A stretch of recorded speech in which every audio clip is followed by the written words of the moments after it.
report investigating more than 50 years of allegations against Jimmy Savile has detailed 34 crimes of rape and 126 indecent acts. The youngest victim, a boy of just 8. The NSPCC, who produced the report together with the police, is calling Savile one of the most prolific sex offenders it has ever come across. He targeted his victims mostly in the 1960s and 70s, at the BBC, at schools, hospitals, even a hospice. But the sexual abuse also took place as recently as 4 years ago. The Crown Prosecution Service has admitted that Savile could have been brought to justice while he was still alive and apologised to his many victims. David Sillito reports. Jimmy Savile, a predatory sex offender. His first recorded assault, 1955. The last, 2009.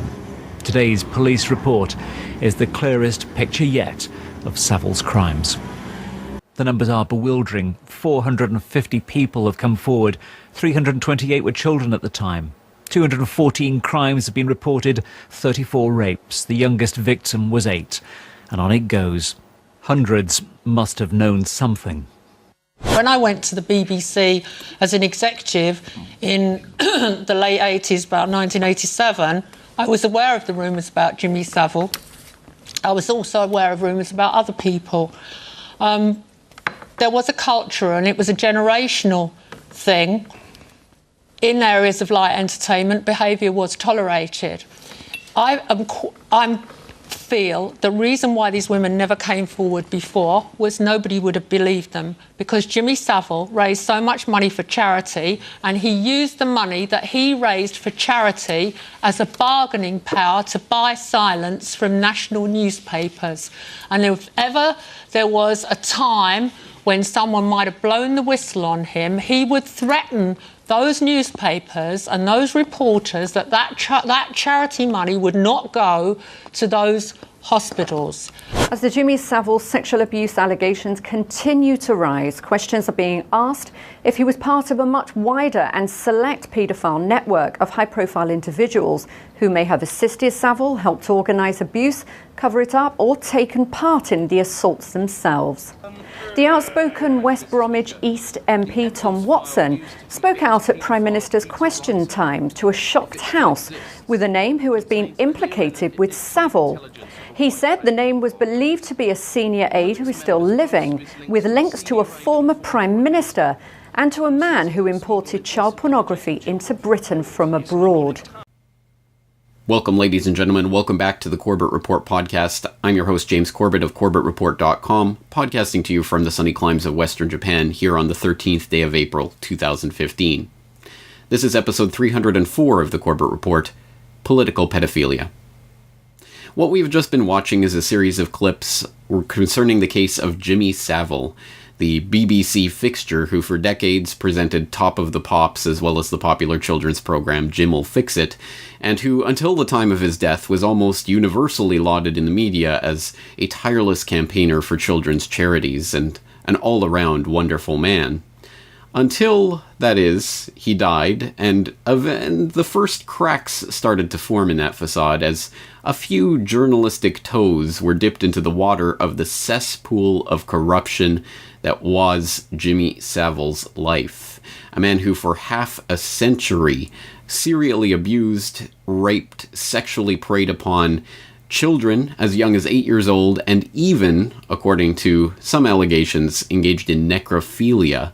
And the Jimmy Savile case is particularly instructive regarding the topic of political pedophilia that we're going to be documenting on today's podcast, because it really does encapsulate this phenomenon in a nutshell. Here we have this man who, as we now know, was widely known amongst media and political circles to be a pedophile, to be a sexual predator, a rapist, a serial abuser of children, and yet that open secret was kept from the public and was never shone, there's no spotlight was ever shone on it during his lifetime, or at least there were a few people who tentatively asked a few questions in an interview here or there, but it never amounted to anything. And suddenly, when he died, the floodgates were opened. This is interesting because it provides an insight into not only the phenomenon of political pedophilia generally, but also specifically how this phenomenon is perpetuated, how it operates, how political connections and media influence can keep the lid on a scandal as massive as this one, with literally hundreds and hundreds and hundreds of allegedly abused children now stepping forward and now being heard after the floodgates are opened, it does provide that, as I say, that window of understanding as to how such a phenomenon can occur. And it is now still continuing to be documented in that media that so signally abdicated its most basic duty to serve the public interest in those decades, when those same reporters who are now reporting on this phenomenon knew that it was taking place. So, just to document just that piece of what I'm talking about, let's just turn to a couple of pieces of the puzzle that help to explain how Jimmy Savile did manage to perpetuate his regime of abuse for so many decades. And we can see it from the likes of his, not only, of course, wealthy and powerful entertainment friends, or his employers and handlers in the BBC and the media generally, but also his political connections, and his connections that go all the way up to royalty. For example, we have this from the Telegraph on the 4th of October 2012. Sir Jimmy Savile, Prince Charles's love for Savile's ladies. The Prince of Wales sent Sir Jimmy Savile a Christmas card in which he asked him to give my love to your ladies in Scotland.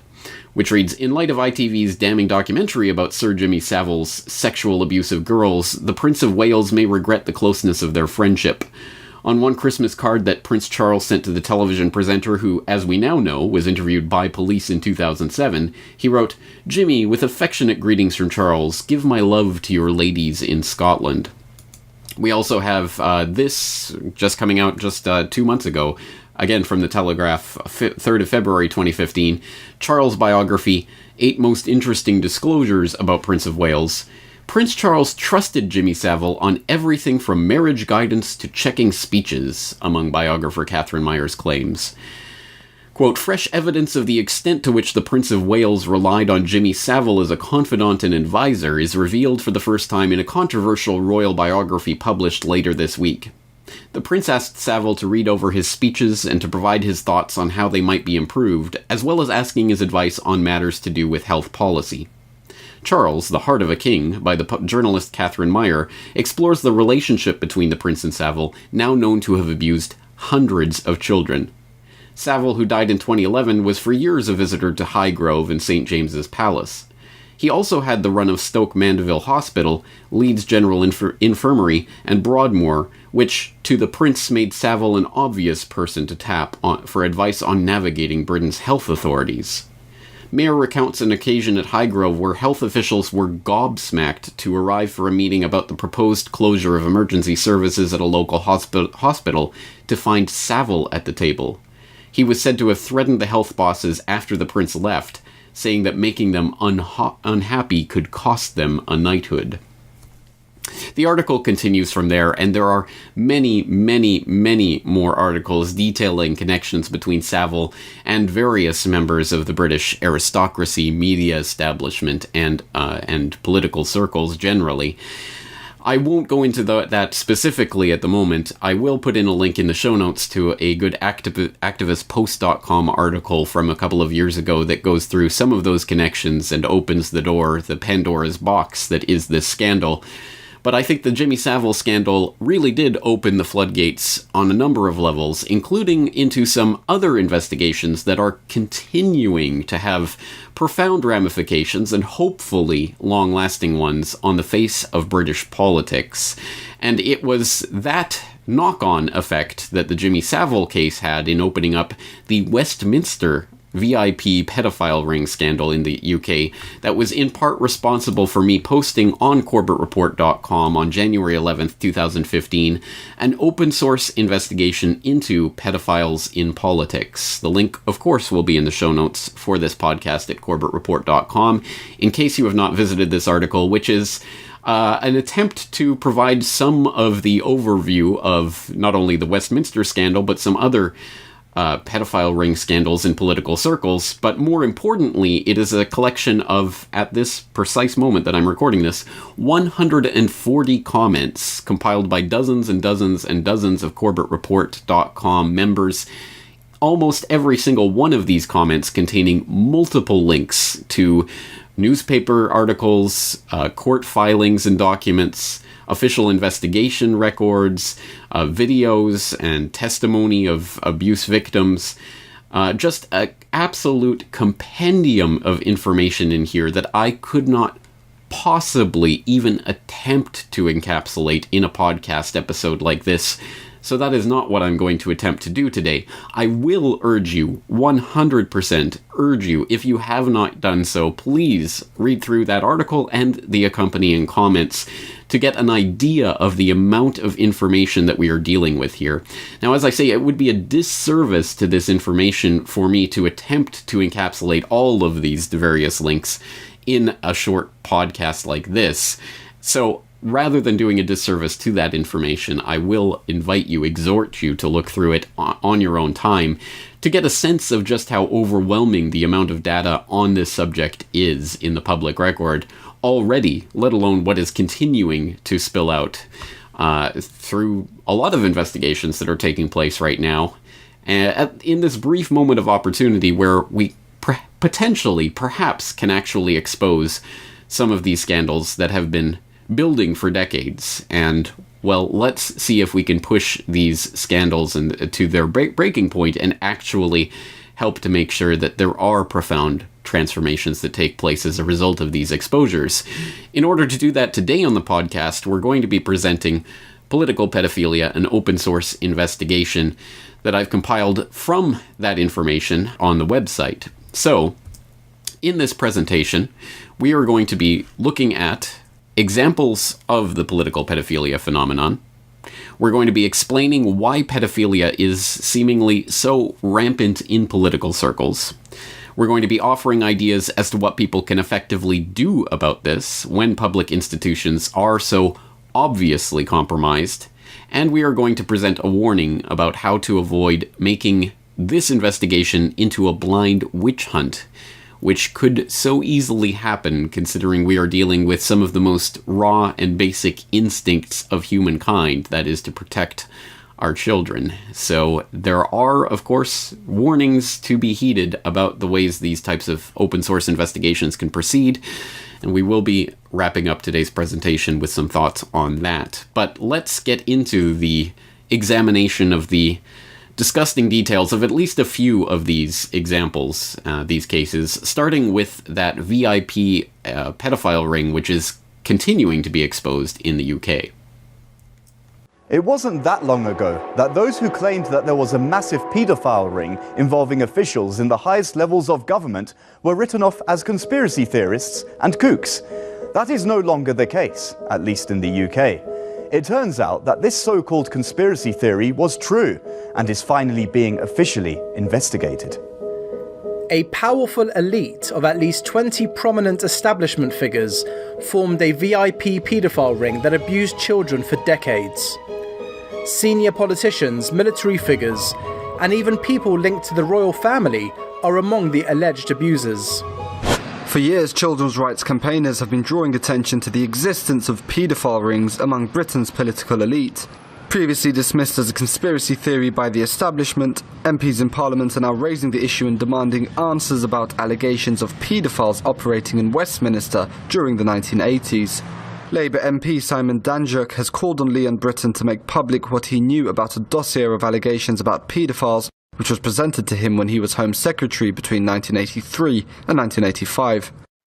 Many of the accusations centred around the behaviour of former Liberal MP Cyril Smith, who died in 2010. Cyril Smith was a celebrated figure who wooed the voters. He was Rochdale's Liberal MP during the 70s and 80s. His popularity made him one of the country's most high-profile politicians. Smith's name resurfaced last year during the Savile scandal, which led to a re-examination of the way sex abuse cases are handled and their victims dealt with. The Crown Prosecution Service admitted the MP should have been charged in his lifetime. A film for dispatches tonight will show just how many opportunities were missed to stop him. Lancashire police carried out several investigations in the late 1960s and compiled this 80-page file kept from the public until tonight. This shows the police were more than ready to prosecute him. And yet they weren't able to. In the file, police complain of veiled threats from local Liberals. Smith himself is accused of pressurising witnesses to withdraw their statements. The then local MP, Jack McCann, even spoke to the Director of Public Prosecutions on Smith's behalf, and shortly afterwards the case was dropped.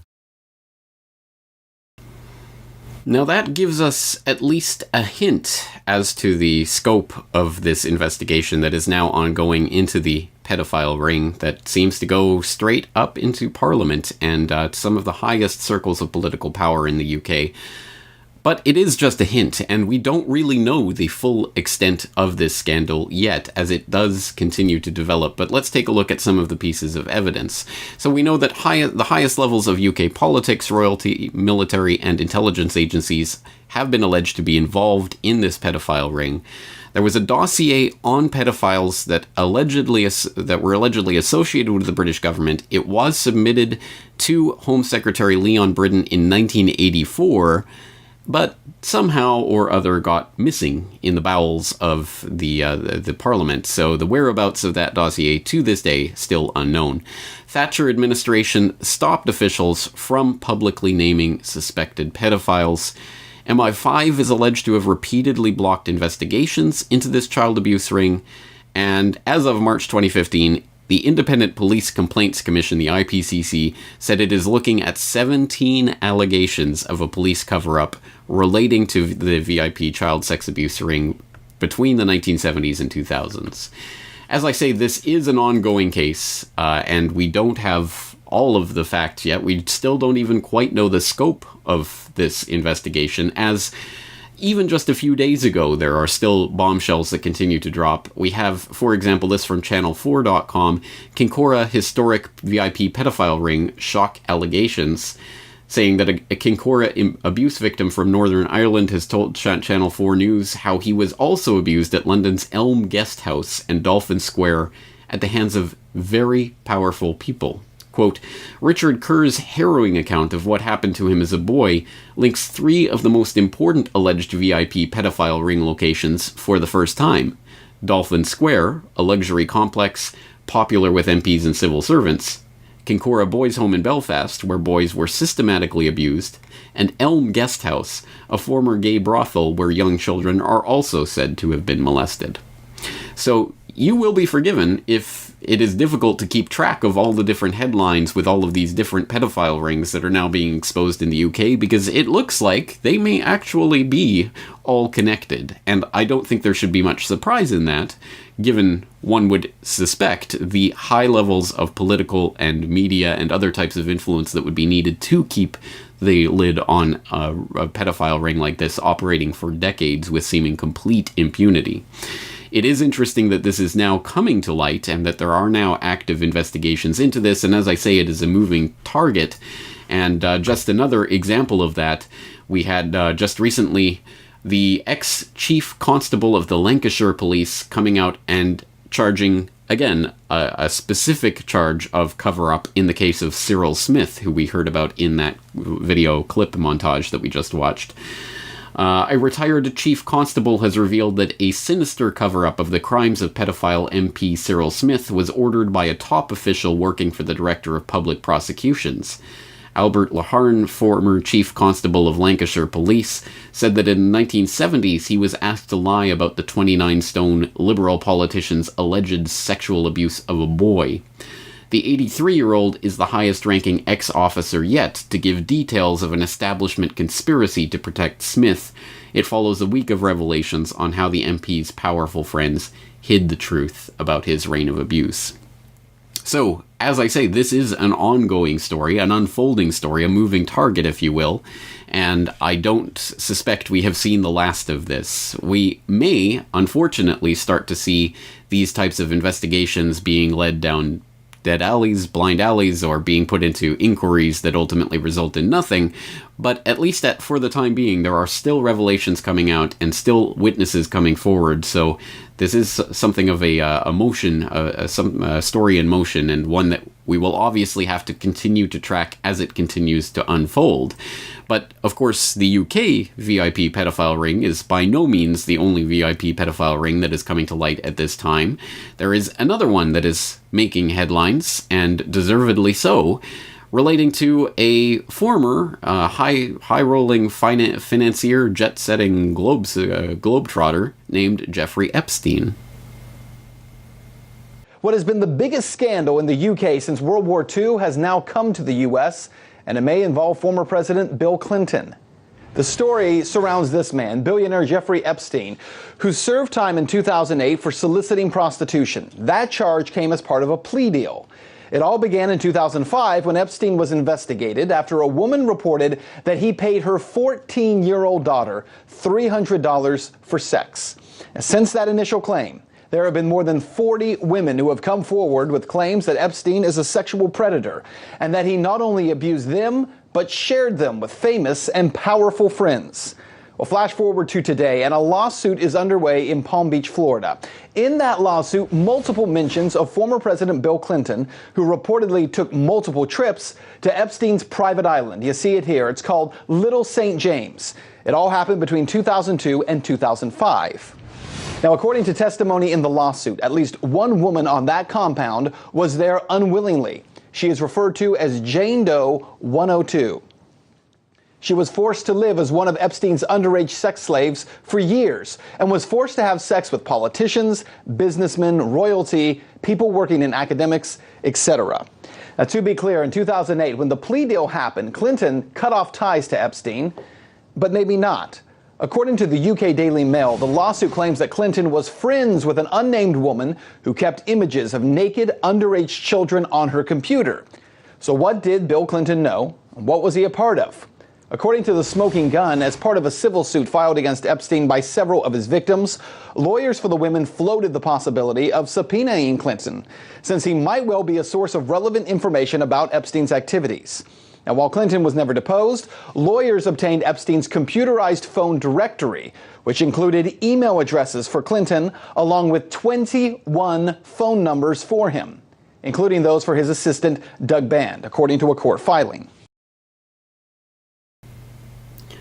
Some very interesting and revealing details there about the connections of Jeffrey Epstein to people like Bill Clinton, and not just Bill Clinton. And we can garner that from the story of the incredible story of the little black book that was stolen from Jeffrey Epstein by his houseman, whatever that means, who took the black book containing the different phone numbers and addresses of individuals related to Epstein, and, according to the police, was attempting to use it as blackmail against Epstein. But still, the names in that little black book should be, familiar to people. For one, there's a lot of very familiar household names in there, including the likes of Mick Jagger and John Cleese and Barbara Walters and Mike Wallace and others. But perhaps the interesting part of that is that in the Black Book, which you can go and download, there is a PDF document online that you can actually see the actual document. It has all of the phone numbers of the individuals redacted, of course, but it does actually list all of the individuals in this Black Book. And some of the other names in this book should, ring some alarm bells for viewers of the Corbett Report, including a certain David Rockefeller, and also people like Peter Soros and Ehud Barak, former Prime Minister of Israel. Very interesting names that appear in that Black Book, but it should be noted that it's not being suggested by anyone, really, that every single contact that Jeffrey Epstein had in this Black Book was participating in whatever pedophile parties Epstein was throwing. It's that these people all associated with Epstein, even up to and including the time where he was coming under suspicion for these activities. And there's an excellent post on 1984 Arkansas Mother of the Year.blogspot.com, which I will put in the show notes for this episode, that compiles dozens and dozens and dozens of links to various court documents and filings and articles about this story, called The VIP Pedophile Friends of Mega Pedophile Jeffrey Epstein, that I think is required reading for people who want to know more about this case, and specifically about the people who were circled in this black book. There are a number of people who are circled because this houseman, Alfredo Rodriguez, believed these were the people who were participating in the pedophilia with Epstein, including people who you might not have heard of before. Flavio Briatore, who with an estimated net worth of $150 million, a Formula One racing manager. Jean-Luc Brunel, who in the modeling industry, surprise, surprise, and some other names that you probably will be familiar with, who again were circled as what Alfredo Rodriguez believed to be participating in these pedophile parties, including Bill Richardson, the former governor of New Mexico, Ehud Barak, the former prime minister of Israel, Alan Dershowitz, who, according to an undisputed statement of fact filed by the victim's lawyers in April of 2011, said Epstein's housekeeper Alfredo Rodriguez testified that Dershowitz stayed at Epstein's house during the years when Epstein was assaulting minor females on a daily basis, and Dershowitz was at Epstein's house at times when underage females were there being molested by Epstein. Other names on that list of people who were identified by Rodriguez as participating in these parties include Courtney Love, Peter Soros, the aforementioned Peter Soros, nephew of George Soros, and Les Wexner, a huge Republican PAC donor, amongst others. Again, information about those charges, those allegations, who these people are, and again, dozens and dozens and dozens and dozens of links are available from that article that I cited and will put in the show notes for this episode. So the Epstein scandal also continues to be something of a moving target, as there are still developments ongoing. Of course, I'm sure people will have seen the headlines that linked Prince Andrew to this scandal, although the latest is that Prince Andrew has been removed from the victim's lawsuit about this scandal, as the court deemed that Prince Andrew, the allegations about Prince Andrew were not relevant to that filing, interestingly. But it should be noted that this filing, this ongoing court case that's going on, is related to the extraordinary terms of the extraordinary plea deal that Epstein managed to put forward in this case with the help of Alan Dershowitz, who managed to get this plea deal where he had, I believe it was 16 hours per day of being basically free to live in his own mansion, and he served a grand total of 13 months, and basically this was pled down to almost nothing without the knowledge or participation of the victims, or at least that's what this court filing is alleging. So a very interesting, and as I say again, an ongoing moving target as to what's going to occur in this case. But of course, it should be noted, Bill Clinton was best friends with Jeffrey Epstein for a considerable period of time, including the time in which Epstein was holding these parties and was a confirmed guest on Epstein's private jet, and was multiply listed by Epstein in his private phone directory. So clearly Bill Clinton has some questions that need to be answered about his participation with Epstein in this scandal. All right, again, going through this whirlwind, continuing to document some political pedophilia scandals of note, let's look at the case of Joris Demmink. Much like a courtroom, these witnesses presented their testimonies to a Capitol Hill audience, but the man they accuse has yet to stand trial. I was afraid to say no, and I was very young and innocent. That is the voice of a grown man describing emotional scars from childhood. His identity is protected because he barely survived an assassination attempt. That attack followed his allegations against what's been called the Dutch super elite. At 14 years old, he left his family in Turkey to find work in Europe. Instead of a job, he found trouble and was blackmailed into working at an Amsterdam brothel. That's where he says he met this Dutchman, Joris Demmink, a high-ranking government official. The second time that we met, he wanted me to go with him to his home in The Hague. He claims he was forced to have sex with Demink, who now heads the Dutch Ministry of Security and Justice, a position the victim's lawyer says keeps him from being prosecuted. We can have nice laws in the Netherlands, but what when high elite people abuse children and they are not prosecuted? Why do you have your laws? The Dutch government acknowledged investigating several complaints against Demink, both in the Netherlands and Turkey, dating back to the 1990s. And its official finding? The outcome of these investigations has always been that the rumors and allegations are utterly baseless. When I first met Demink, he asked me for my age, and I said to him I was 15 years old. Joris Demink asked me to have anal sex, and he really wanted to force me to do that. He was sent by Professor van Roon to a car with a chauffeur and a man in it named Joris. That this man, and of which later said I recognize him as being Mr. Demink. The private driver was driving. He wanted to have oral sex. Demink never came out of the car. He always stayed in the car because he don't want to be seen in those places. He was a very high level person, and that was the reason he didn't want to go into these bars where all these young boys worked and where all these pedophiles came together. The second time I was with Demink, it was also in his car, and then he wanted to drive to The Hague, to this house, to have anal sex with me.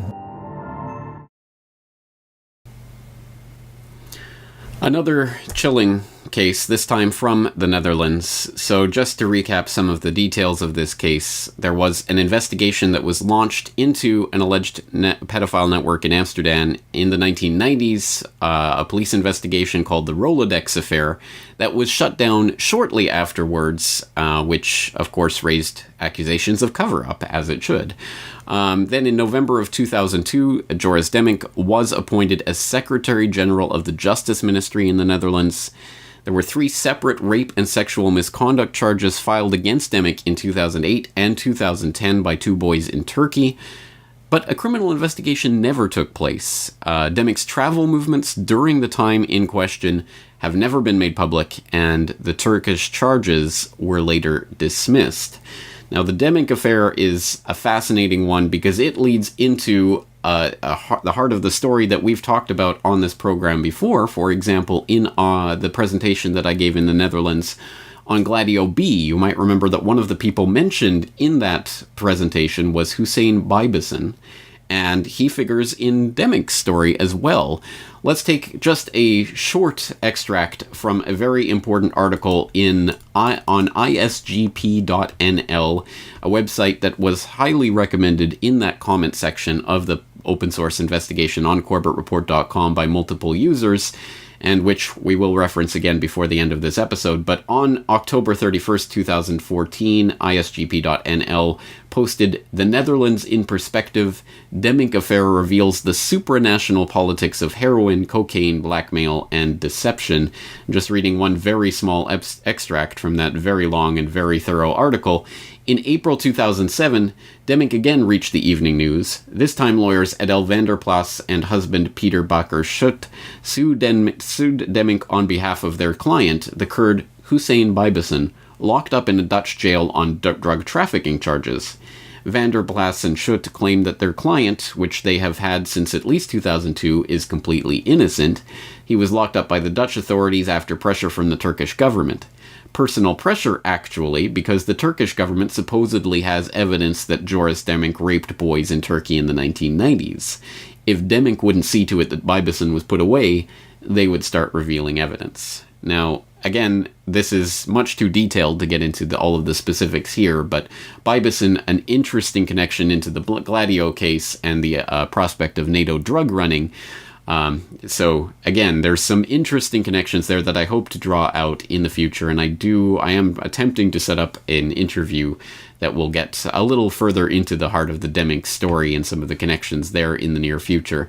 But proceeding, let's detail another case of political pedophilia, one that I think is more well known amongst alternative media circles, but still, of course, largely unknown to the general public, and that is the Franklin scandal.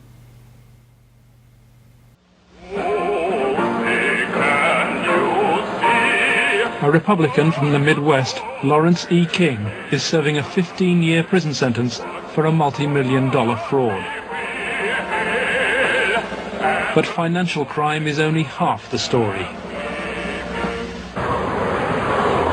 This is the true story of Lawrence King. It is the story of an evil at the heart of America, of a cover-up at the highest level.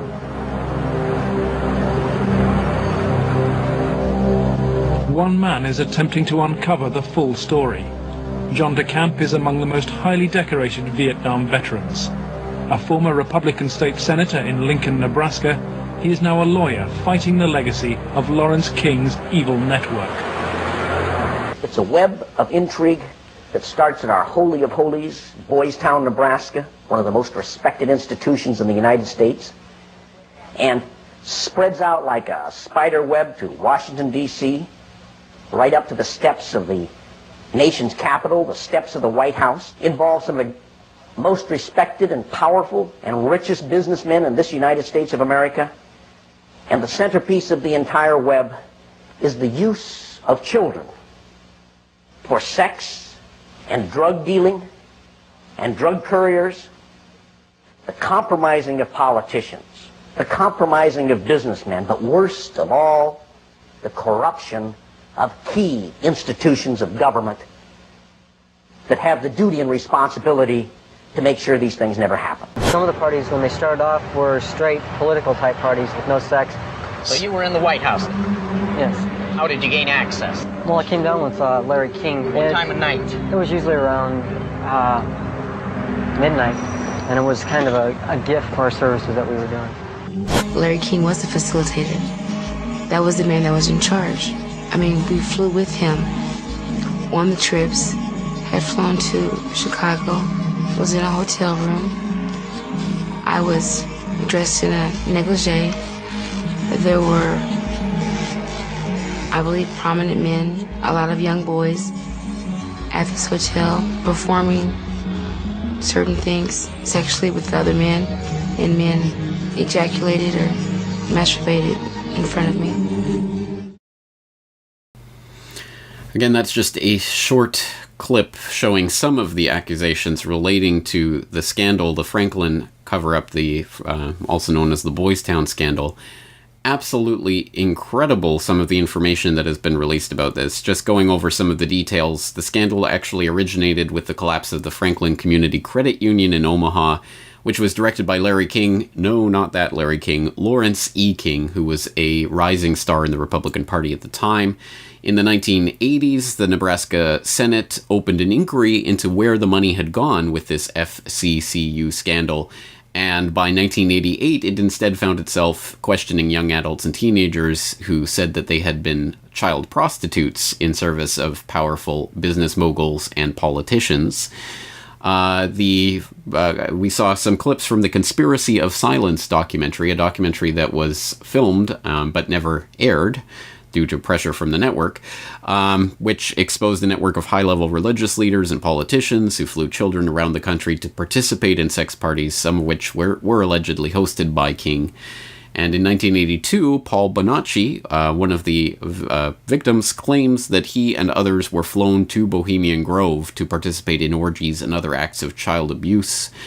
In July 1990, then Chief Investigator Gary Caradori and his son were killed in a mysterious plane crash, and in 1999, John DeCamp represented Bonacci in a lawsuit filed against Lawrence E. King.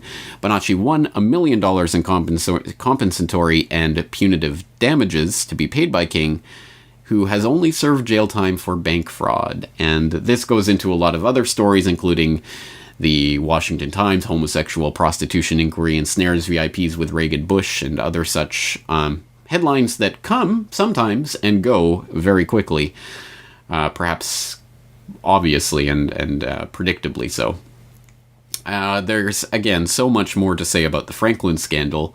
I did cover it in episode 39 of the Corbett Report podcast, who is Jeff Gannon, so you might want to go back to that to refresh yourself with some of the details. And again, there's more information in the comment section of that open source investigation on CorbettReport.com, as well as plenty more links to all sorts of different stories from around the world. Suffice it to say, this is not an isolated phenomenon. This is not something that we are looking with one particular child abuse ring in one particular country. We are looking at something that seems to be a widespread and persistent phenomenon, and has been so for decades at the very least. And of course, this raises the question of why? Why do we continue to see these types of scandals, particularly these types of scandals, pedophilia, cropping up with such frequency in the highest political offices? Is there some reason for this? Can we explain this phenomenon by recourse to things in the public domain? And I believe there is. And in order to start getting a handle on this, let's take a look at a very interesting comment that was left on the open source investigation into pedophiles in politics on CorbettReport.com by CorbettReport.com member and previous guest on the program, Dr. Tjeerd Andringa of the University of Groningen, a professor of cognitive sciences, who drew on his time and research in the cognitive sciences to leave this, I think, very informative comment on this open source investigation. He entitled that "Maintaining a Kakistocracy," and he wrote, "One of the reasons for the intimate association of the power elite with child abuse is that they might use it to maintain their somewhat hidden kakistocracy. Kakistocracy is government by the worst and most evil people, a highly capable brand of psychopath, if you like.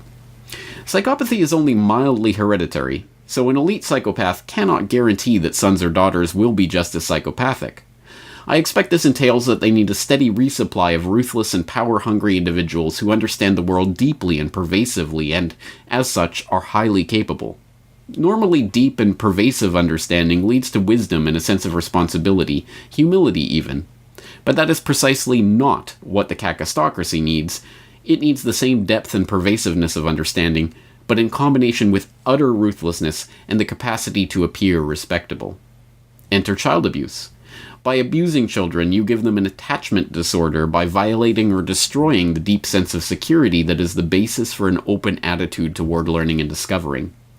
With this trust violated, the child's world changes from a world of opportunities to a world of potential and actual threats. And often they will search and serve those who can protect them from these threats, and in doing so, giving their autonomy away for life. And they might even carry it over to their children, stultifying their growth towards autonomy. Aristocrats and priests must have discovered a long time ago that abused children lead to useful adult servants, slaves actually. And while this is despicable to people with a normal moral development, it is a positive thing for psychopaths who see other people as tools anyway. Yet this does not solve the problem of keeping the kakistocracy supplied with respectable-appearing, super high-functioning, and completely ruthless psychopaths. Only a small fraction of the population, say 1%, is psychopathic, and as such has the benefit of an absence of empathy and conscience. Psychopaths are able to exploit others as if they were tools. Yet the vast majority of them are not particularly evil. They can be ruthless, daring, and callous, but they find mostly norm-abiding ways to be psychopathic. They might be mountaineers, military, ER doctors, car or insurance salesmen, real estate brokers, or white-collar criminals. But most are definitely not the high-functioning individuals that compare with how the power elite see themselves and would accept as their peers. So how do you recruit suitable psychopaths in your midst if they do not advertise themselves as such? Enter child abuse again.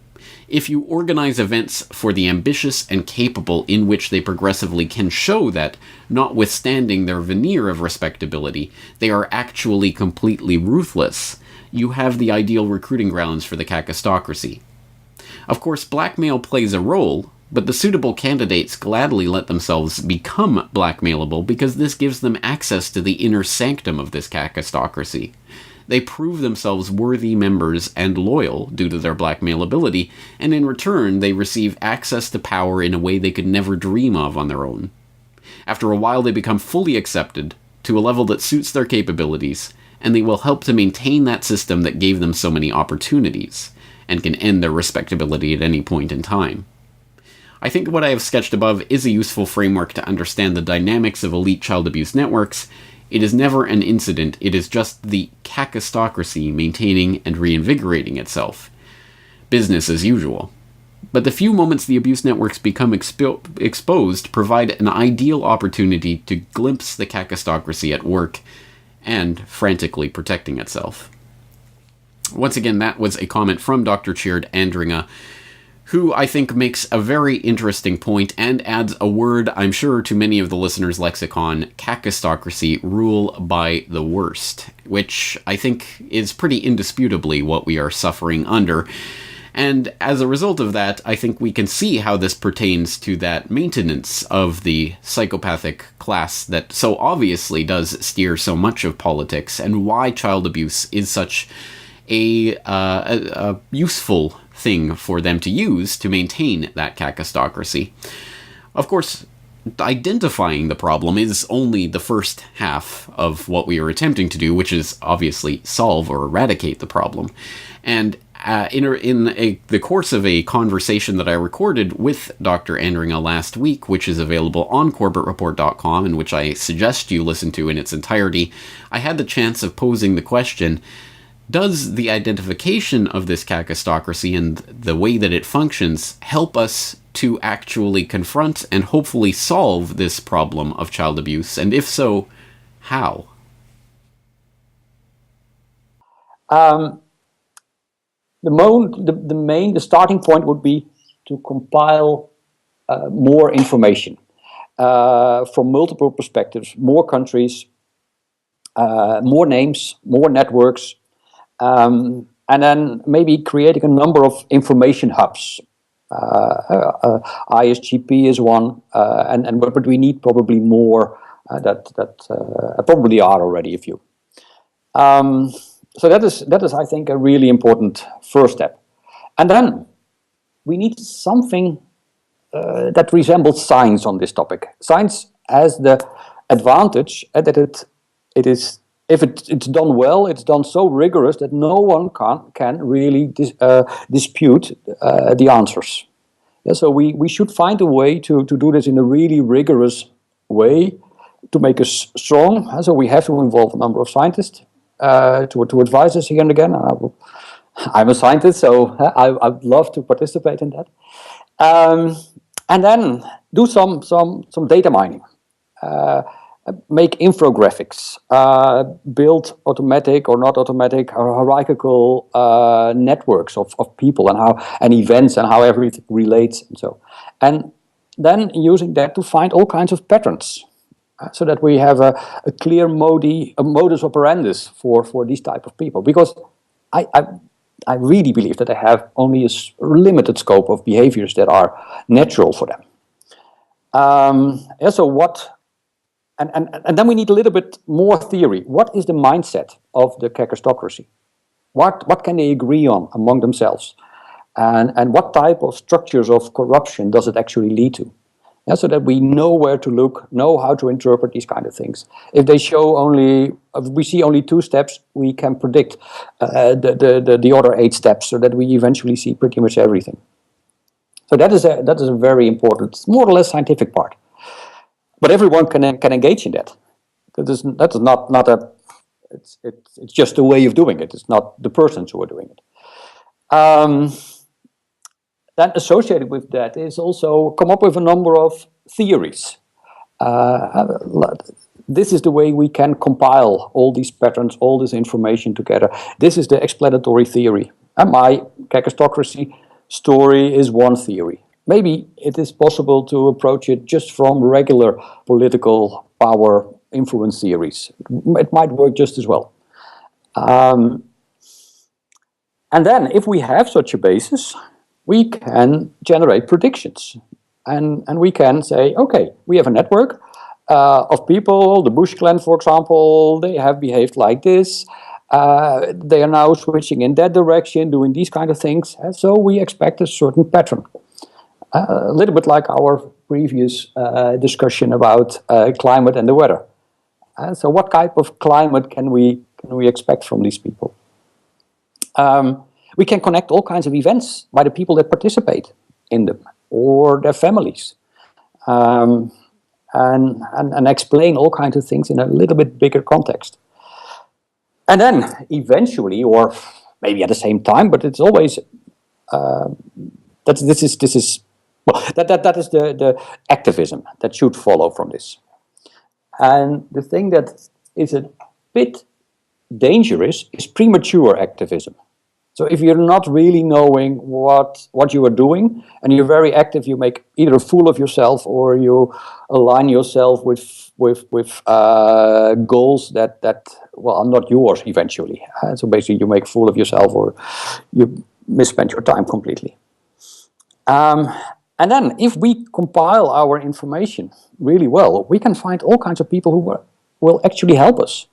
Victims, church groups, Amnesty International, Human Rights Watch. Maybe the top of them might be corrupt and not self-serving, but many of the people at the bottom, they are definitely not corrupt. And then, well, maybe simply make educational material. Make all kinds of children's stories or whatever about how to detect a political parasite, and do all kinds of nice things with that. Also the infographics and so. And then at a certain point, if we really know what we are doing, then we should make it personal for the people involved. Expose them, make sure that they are ostracized. And we can have all kinds of campaigns, the political parasite purging program, and eventually we shouldn't do all the work, but we can make sure we is then the alternative media and the people who are interested in that. But this is so big that we can actually elicit the help of pretty much everyone. A detailed and eminently practical plan of action from Dr. Tjeerd Andringa, and I would exhort you once again to go to CorbettReport.com to listen to that interview in its entirety. But I think that what Dr. Andringa says there rings true to me on a number of levels. First of all, he does seem to stress the open source investigation nature of what we are doing, because truly, the media, the political circles, the police investigators and inquiries and tribunals that have taken place over the years, ostensibly to guard us from these types of abuses, have signally and documentably not only failed in their efforts, but actively worked to cover up these abuses. So we cannot rely on them to be the saviors. I don't think it's very realistic to believe that many of these perpetrators are going to be brought to justice in the courts of law as we understand them today, unless some truly tectonic changes happen on the political scale. And unless and until those changes occur, I think it is more reasonable for us to do what we can to document and expose these phenomena, precisely because the vast majority of the public, the overwhelming majority of humanity, is born with a moral compass and does understand that the rape and torture and sexual abuse of children and young people in our society is one of the most horrific things that it is possible for anyone to be engaged in, and will ultimately discredit and take away the power of those who are involved in them if they can be accurately identified and exposed for what they are. We are starting to see that occurring when it comes, for example, to the UK VIP pedophile ring.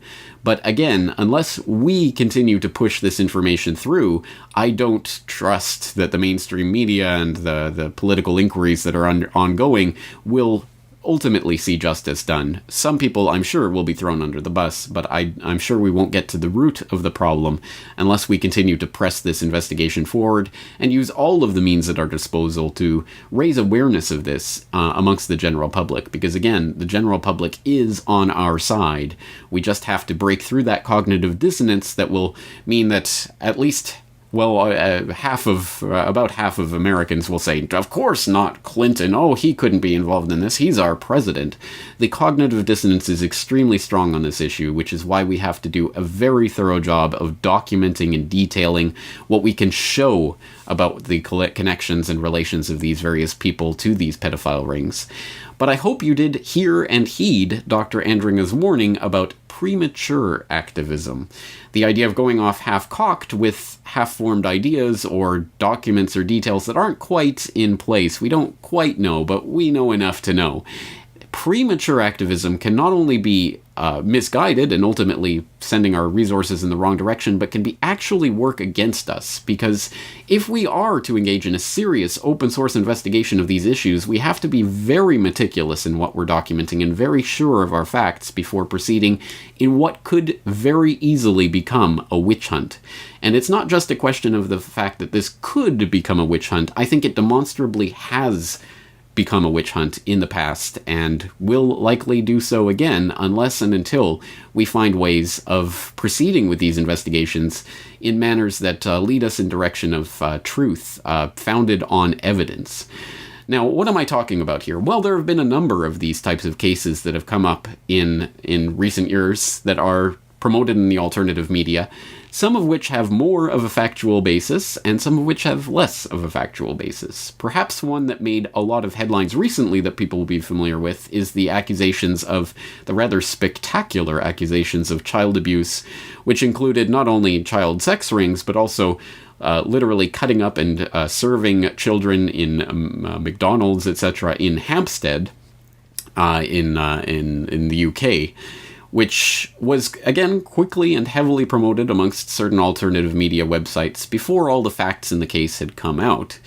Another example in recent years that, again, made a lot of headlines in the alt media was the case of Holly Gregg, a young woman with Down syndrome in Scotland who was allegedly abused at the hands of a pedophile ring in Scotland, including high members of the police and Freemasons and others, for decades before that came to light. And as I say, that was heavily promoted in certain sectors of the alt media, a certain online campaign trying to raise awareness of the Holly Gregg case gained momentum.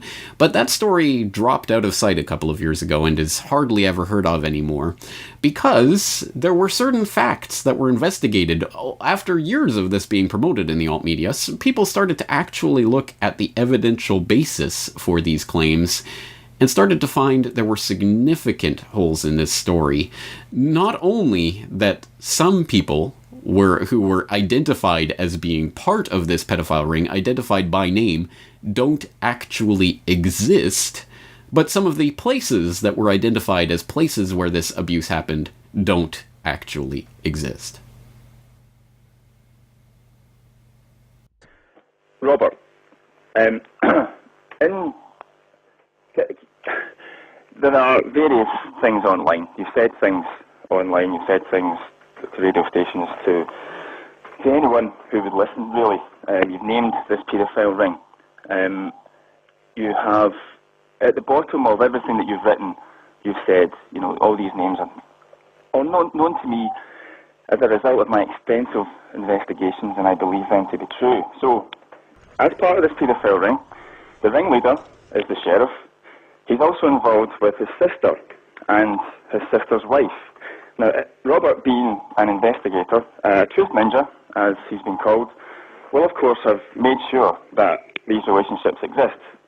The truth, Tony, is that this sheriff has no sister, therefore has no brother-in-law.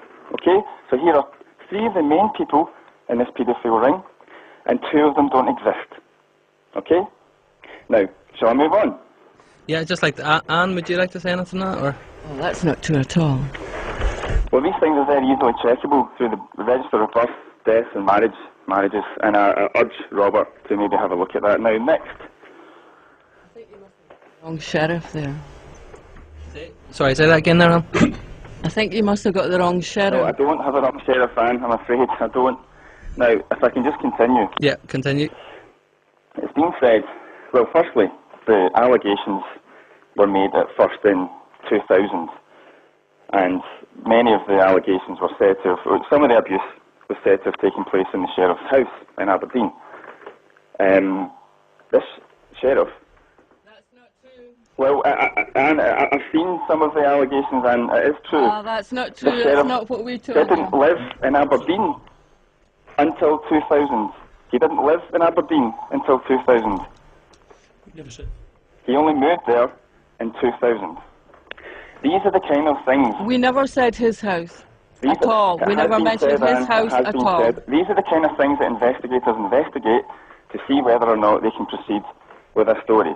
Now, can I move on? That was never said at all. It was his house. Okay, well, I think you have said that. That allegation has been made, Anne. Holly's here. Do you want to speak to Holly and ask her? No, I don't. Anne, No, I think no, I that'd be didn't think inappropriate. you would. No, I think so. We never said it was the sheriff's house. We Can I had go no on, evidence please? at that time. So I'm afraid Robert. this is another lot of nonsense you're coming out with. Robert. You know the 7 other children that you've named? Sorry? You know the 7 other children that you've named? Yes. 2 of them weren't born at the time of these allegations. I think I think you're absolutely wrong there, Mark. Have you spoken to any of these people? I'm not making any comment Have you about spoken to any of the people that you've said are part of this paedophile ring? Have you spoken to any of the other victims that you've named? Because, These Robert, I can children tell that you are that they speaking about are apoplectic all about this. adults now. Sorry? These children that you are speaking about are all No, adults. they're not. 2 of them are 10 years old, and they're Right? not born at They the are time of the all allegation. adults. Now, that is just a short clip from a podcast that was put out by Keelan Balderson of wideshut.co.uk back in 2012. It's a lengthy podcast, but it is absolutely worth listening to. I will put it in the show notes for this episode so that you can go and hear the full case that is to be made that the Holly Gregg story ultimately was a hoax of sorts perpetrated on the alt media, and perhaps with the aid of certain members of the alternative media who continued to promote it after the time at which it became apparent that these claims that were being made did not have the evidence to back them up, and were promoted by people who heard the claims, saw that they conformed with what we know. There are political pedophile rings. We know that this happens, and thus assumed it was true and helped to promote it. This should be a cautionary tale about that type of premature activism that we were just talking about that really can turn this open source investigation into nothing more than a witch hunt. And because this definitely pertains to the nature of the open source investigation that we're attempting to do here at CorbettReport.com and more generally in the alternative media, I recently talked to Keelan Balderson about the example of the Holly Gregg story and the Hampstead story and what they teach us about how the alt media functions and how it can function better when it comes to these types of stories. Well, I think we're in a very unique time right now, where each and every one of us potentially can have a voice that can be spread to thousands and thousands of people online. You know, something you might have just discussed with a few friends down the pub 20 years ago, you can now spread to thousands of people on Twitter and Facebook. The nature of the internet has allowed people to have more of a democratic voice, and I think that is a good thing. It makes the democratic process more engaging. We don't have to rely on the mainstream media or the government to be the sort of purveyors of truth. If something isn't investigated right, or we think it's not being analysed in the right way or whatever, we can do something about it. We can look at it ourselves and present a different side. That's very much what the Corbett Report is, and what I do at Wide Shut. We kind of try to pick up the slack where we think the mainstream media has failed. But at the same time, if we're going to replace the mainstream kind of mechanism of news or the way police investigations are done, if we're going to do sort of our own inquiries or whatever online, you kind of see it on Reddit, where people identify criminals that have not been identified through the regular channels, anonymous or whatever. They hack things and they get evidence about crimes that would normally go unnoticed. There is this mechanism. But if we're going to go down that road, And if we're going to get to the point where we're going to be in the streets protesting and putting people's names out there like vigilantes, we better be damn sure that we're correct with the information. We better have the evidence and a solid foundation for what we believe in. We better hold ourselves to higher standards than the mainstream, because if we want to challenge them and say, look, you're doing it wrong, I can do it right, then, do it right. Else, what are we really accomplishing? And I guess my fear with cases like the Holyrood case or this recent allegations of a satanic cult is that people have failed doing that in a spectacular way, and they're drawing conclusions and campaigning based on nothing more than a couple of YouTube videos or something they've heard on an alternative media outlet. If we're that careless, and I say we, but if people are that careless, you might just be giving the state the perfect reason to clamp down on the internet. If we don't use these tools wisely, then they might just take them away from us. There's that old saying, with great power comes great responsibility. If we're going to use these tools, then let's be responsible about it. Let's make sure we've got everything nailed down before we just run off like headless chickens, share, like, share. Just think about what you're doing before that.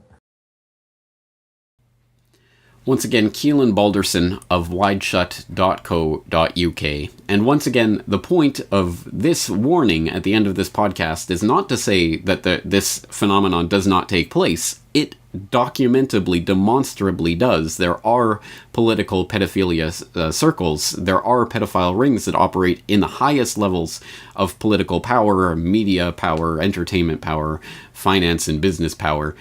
This is a documentable phenomena.